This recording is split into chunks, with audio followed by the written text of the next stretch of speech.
Let's get Mr. Wycliffe into the conversation. Joshua, you look after the business of the International Solar Alliance in India. What do you think is driving this mad rush towards both wind and solar energy? Of course, it's a lot to do with how prices have moved down dramatically. But what's the overall theme that's running under this rapid change that we are seeing? Thank you. I'll take you from the last point you said about how prices have fallen down. It's true. I mean, at one stage when solar energy was first introduced, I think around 2006, and I just heard my co-panelists say about it, it was about 15 to 17 rupees a unit. Today, in the last couple of days, 2-3 days, I'm told it's gone down between 30 cents to 2 rupees, which actually is something that we have seen a very major way of how things have grown. There are a few things that drive this, and this is not just in India, but also across the globe. The Solar Alliance is an alliance of 123 governments, 123 countries, and we are a treaty-based intergovernmental agency.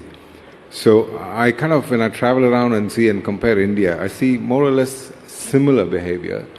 So some of those things that have driven Indian interest and rush towards that is, of course, the commitments the governments have made, and in terms of where we stand in the Paris Agreement, and also prioritizing renewable energy based on our actual net zero objectives that our country has.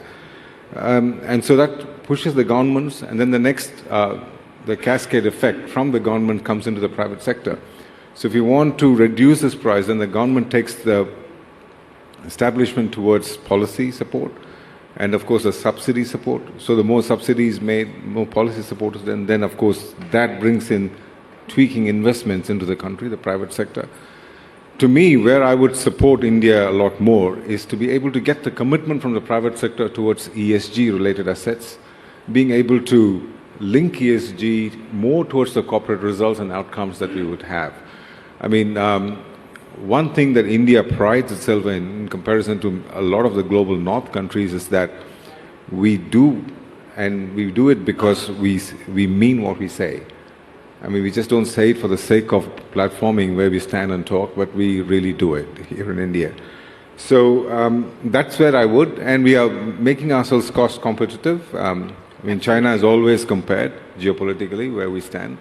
But I'd say we've come a long way in India, and I think we are well and truly in the path of making India a cost-competitive market as well.